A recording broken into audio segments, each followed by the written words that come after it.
Selamat pagi pemirsa, apa kabar Anda di pagi hari ini? Senang sekali saya Heri Orun kembali menjumpai Anda dalam Berita Papua. Sejumlah informasi pilihan dan teraktual disiapkan tim redaksi kami. Berikut 3 berita utama kami sajikan untuk Anda.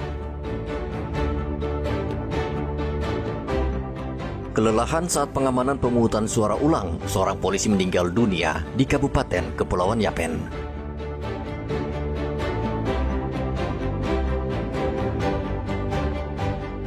Ratusan warga berunjuk rasa tuntut penjabat gubernur netral saat pilkada.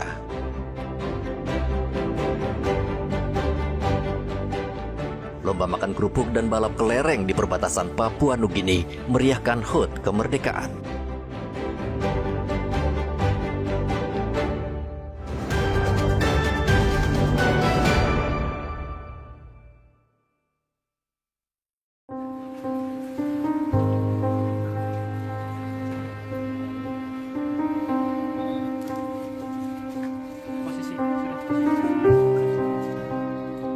Inspektur Polisi 2 Ares Suranto, salah satu perwira di Polres Kepulauan Yapen, meninggal dunia saat mengamankan pemungutan suara ulang calon gubernur dan wakil gubernur Papua di distrik Raimbawi, Kepulauan Yapen pada hari Sabtu.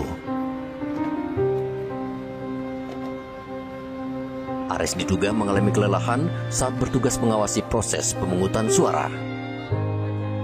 Ia sempat dilarikan ke Rumah Sakit Umum Daerah Serui, namun nyawanya tidak tertolong. Ibda Ares Suranto merupakan sosok perwira Polri yang berdedikasi tinggi dan profesional dalam menjalankan tugas. Seluruh anggota Polres Kepulauan Yapen merasa berduka dan kehilangan. Akibat kelelahan, yang bersangkutan mengeluh nyeri dada, sesak nafas, dan sempat kehilangan kesadaran. Sehingga rekan-rekannya membawa yang bersangkutan ke Puskesmas Dawai, 2 jam perjalanan dari lokasi pelaksanaan rapat pleno. Namun sesampainya di Puskesmas, karena fasilitas medis yang terbatas, diarahkan untuk membawa ke Rumah Sakit Umum Daerah Serui dan menghembuskan napas terakhir di Rumah Sakit Umum Daerah Serui. Jenazah Ibda Ares dimakamkan pada hari Senin di Taman Makam Bahagia Serui sebagai bentuk penghormatan atas pengabdian dan jasa-jasanya. Wafatnya Ibda Ares Suranto juga meninggalkan duka mendalam bagi keluarga dan seluruh anggota kepolisian di Kepulauan Yapen. Arthur melaporkan dari Kepulauan Yapen, Papua.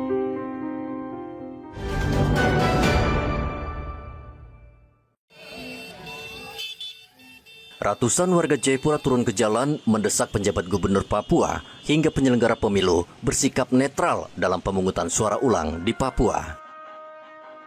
Pengunjuk rasa melakukan konvoi dari Taman Imbi menuju kantor gubernur menggunakan mobil dan motor pada hari Senin.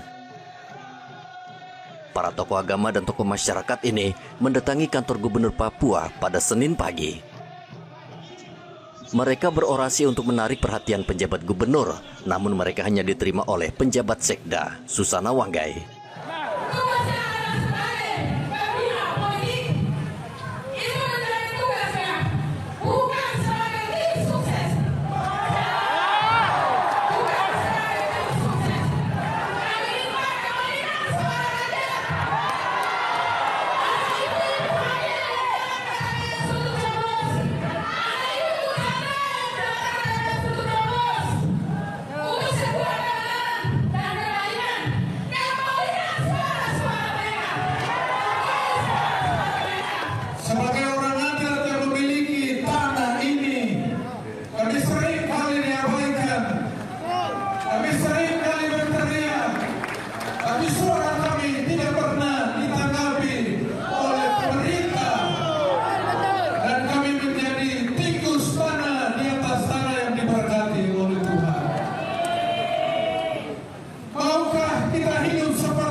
Mereka juga meminta polisi dan tentara netral dalam mengamankan proses pemungutan suara ulang. Penjabat Sekda Provinsi Papua Susana Wanggai menerima masa dan berjanji akan membawa aspirasi warga ke penjabat Gubernur Papua. Beliau belum berada di tempat. Tentu kami di sini kami akan mendengar 1 hari penuh full Bapak Ibu orasi. Kami tetap akan ada bersama-sama dengan Bapak Ibu. Karena sebagaimana di hari pertama kemarin bersama dengan Bapak Ketua Dewan Adat dan juga adik-adik terkasih yang hebat-hebat datang.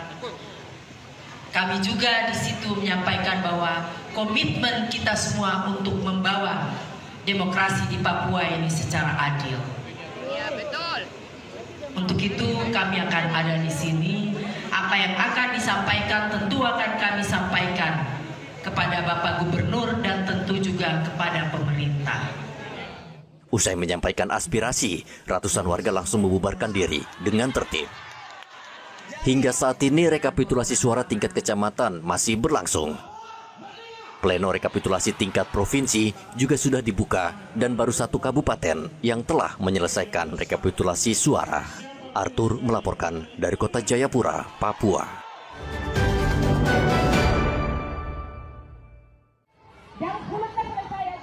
Halaman Masjid Al-Aqsa Sentani di Kabupaten Jayapura pada hari Senin ramai dengan warga yang ingin membeli bahan pokok.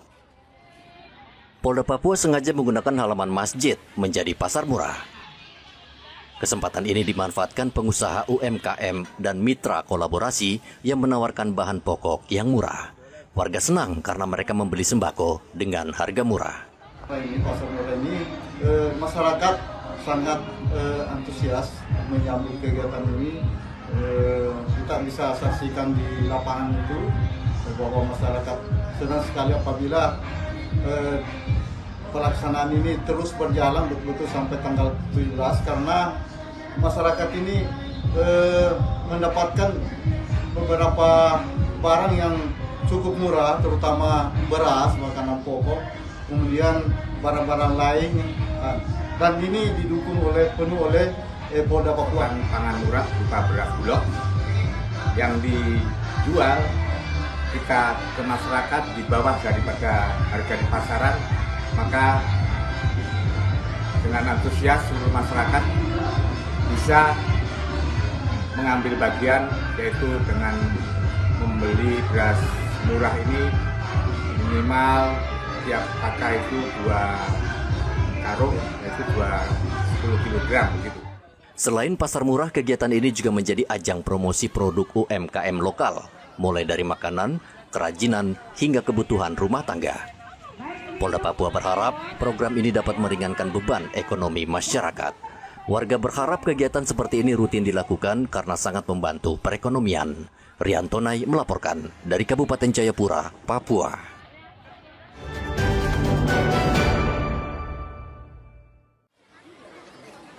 Program makanan bergizi Presiden belum berjalan di Provinsi Papua Tengah. Sejak tahun lalu, program MBG hanya dilakukan uji coba. Itu pun tidak setiap hari karena keterbatasan anggaran. Pemerintah pusat saat ini terus mempercepat pembangunan Satuan Pelayanan Pemenuhan Gizi atau SPPG di Papua Tengah.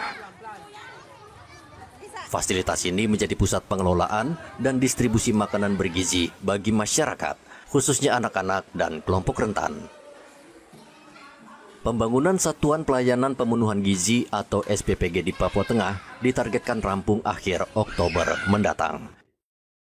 Fasilitas ini akan menjadi pusat koordinasi penyediaan menu makan bergizi sesuai potensi pangan lokal.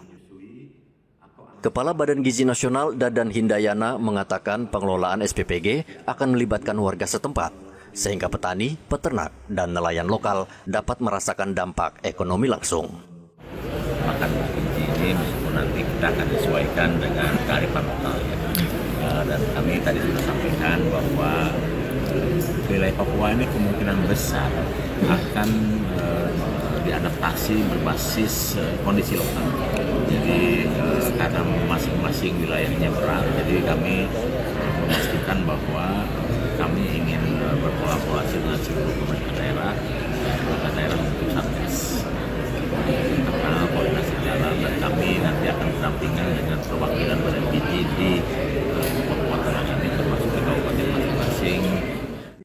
Pemerintah Provinsi Papua Tengah menyatakan dukungan penuh terhadap percepatan SPPG, sekaligus mengajak semua bupati menjadikan penanganan gizi sebagai prioritas. Mari kita optimalkan anggaran, libatkan masyarakat, serta dorong inovasi lokal untuk menemukan solusi yang tepat dan berkelanjutan. Penanganan gizi tidak bisa diselesaikan hanya satu pihak, melainkan memerlukan peran aktif dari berbagai sektor. Satuan Pelayanan Pemenuhan Gizi diharapkan mulai beroperasi awal Desember, sehingga masyarakat penerima manfaat dapat segera menikmati layanan makan bergizi gratis. Riantonai melaporkan dari Nabire, Papua Tengah.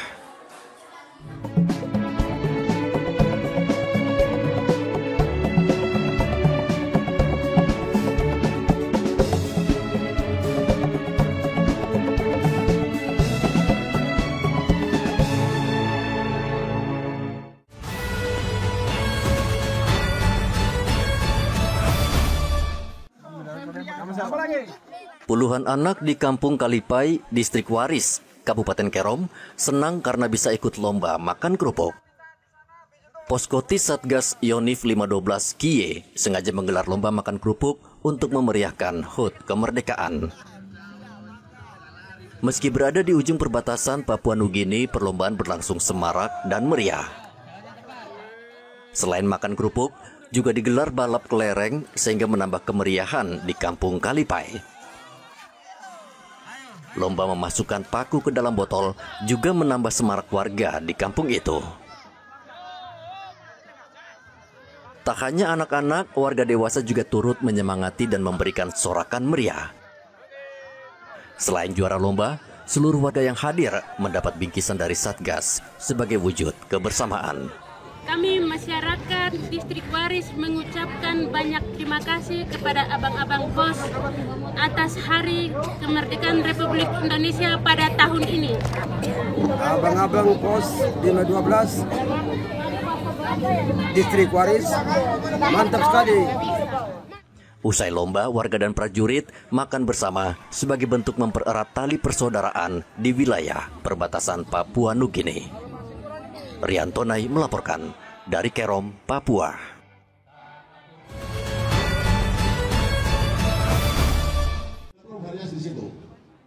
Lenggak-lenggok puluhan ibu rumah tangga ini sengaja diperagakan untuk memeriahkan HUT kemerdekaan di Kabupaten Mimika, Papua Tengah. Lomba gerak jalan ini diikuti 62 ibu rumah tangga dari instansi pemerintah dan kelompok masyarakat. Peserta mulai bergerak dari gedung MNM Yoware Timika menuju Jalan Cendrawasih, kemudian melintasi Jalan Yosudarso dan kembali ke gedung MNM. Setiap peserta menampilkan formasi 17 dan gerakan lainnya. Juri menilai peserta di sepanjang jalan. Bupati Mimika Johannes Retop mengatakan kegiatan berlangsung mendadak sehingga peserta dari siswa sekolah dasar tidak bisa mengikuti perlombaan. Ini dalam rangka untuk bagaimana kita menyiapkan semua Mimika ini menjadi Mimika rumah kita. Kita harus cintai Mimika sebagai tempat tinggal kita. Kita harus cintai Mimika di mana kita ini berbeda-beda, tetapi kita harus satu menuju satu tujuan. Mimika yang lebih maju. Gerak jalan indah merupakan satu rangkaian dari seluruh acara menyambut 17 Agustus. Yang pertama telah kita lakukan kami sudah melakukan semua acara kegiatan ini dengan kita launching mulai dari Fit and Run oleh Dukcapil pada beberapa waktu lalu, kemudian kita sambung dengan nikah bersama, kemudian KTP bersama, KTP gratis dan lain-lain. Dan hari ini kita mulai dengan PBB. Kegiatan ini berlangsung meriah dan menjadi hiburan tersendiri bagi masyarakat Mimika. Peserta yang menjuarai lomba mendapat hadiah piala dan uang pembinaan dari pemerintah. Dari Mimika, Papua Tengah, Igubat Momolin melaporkan.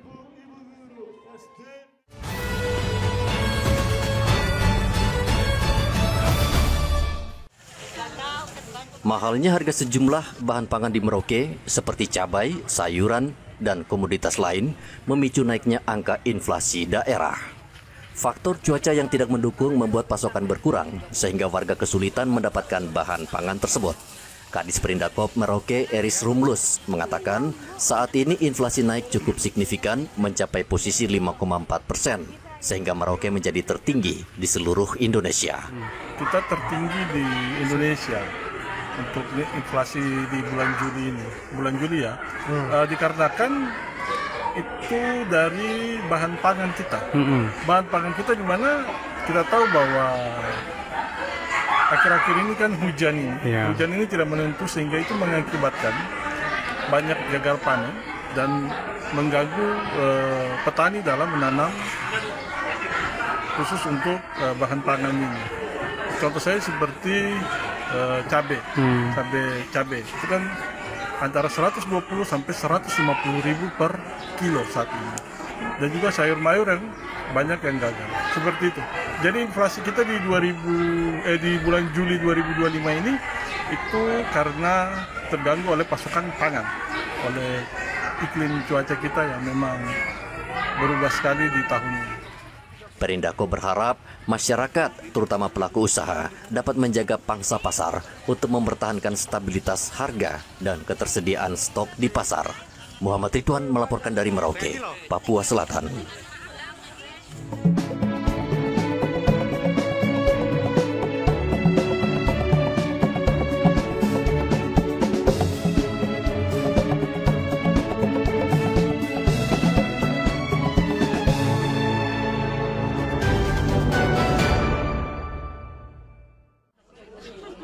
Pemeriksaan kesehatan gratis yang digelar Dinas Kesehatan Merauke di berbagai kawasan terus berlangsung dan mendapat sambutan antusias dari warga. Kaum lansia menjadi kelompok yang paling banyak mendatangi pos pemeriksaan kesehatan ini. Kepala Dinas Kesehatan Merauke, Nevil Muskita, mengatakan sebagian besar lansia yang datang mengeluh mengalami sesak nafas dan pegal-pegal. Ini kan sifatnya screening, deteksi dini, sehingga contoh misalnya untuk kelompok lansia, gitu kan, tentu saja berbagai macam gangguan kesehatan mungkin aja misalnya mungkin mulai darah tinggi, manis, atau penyakit-penyakit lain yang. Pemeriksaan kesehatan gratis ini menyediakan layanan pengecekan tekanan darah, gula darah, kolesterol, dan konsultasi dokter. Selain pemeriksaan, warga juga mendapatkan edukasi pola hidup sehat serta pembagian vitamin dan obat sesuai kebutuhan. Pemeriksaan kesehatan gratis yang dilakukan pemerintah diharapkan rutin digelar agar masyarakat semakin peduli terhadap kesehatan diri dan lingkungan. Muhammad Ridwan melaporkan dari Merauke, Papua Selatan.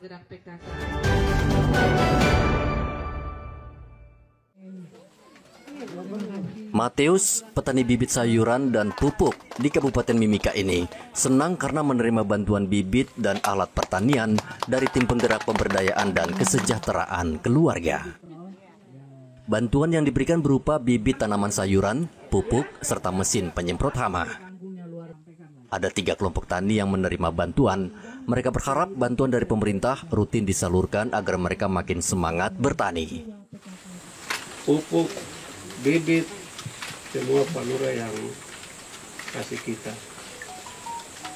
Dan juga saya minta tolong kepada Ibu bahwa kami ini semangat untuk bertani di sini.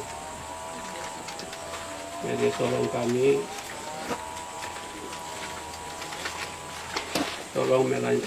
bantu kami supaya kami melanjutkan program lagi. Ketua PKK Kabupaten Mimika berharap dengan bantuan ini kelompok tani dapat mengembangkan pertanian. Ya, ini juga bentuk dukungan dari Pemda, Bupati, ya kami perpanjang tangan. Kami ini yang bisa langsung turun kepada masyarakat. Apa yang kami lihat, lihat dan apa yang dirasakan dari kelompok tani yang akan kami lanjutkan. Ini semua dukungan supaya masyarakat, apalagi masyarakat Kamoro ini baru pernah bercocok tanam ya, mereka belajar berkebun. Ya semoga dengan ada dukungan begini kan mereka punya sayur, mereka punya hasil lebih berkualitas dan mereka juga dapat menikmati, juga mendapatkan penghasilan. Pemkab Mimika juga mengimbau warga terus memanfaatkan lahan kosong untuk pertanian. Pemerintah akan terus membantu warga yang mau berusaha dengan melakukan edukasi pertanian serta pemberian pupuk gratis. Dari Mimika, Papua Tengah, Igobat Momolin melaporkan. Pemirsa, informasi tadi mengakhiri jumpa kita dalam Berita Papua. Saya Heri Orun mewakili seluruh kerabat kerja yang bertugas mengucapkan terima kasih atas kebersamaan Anda. Selamat pagi, selamat beraktivitas, dan Wanyambi.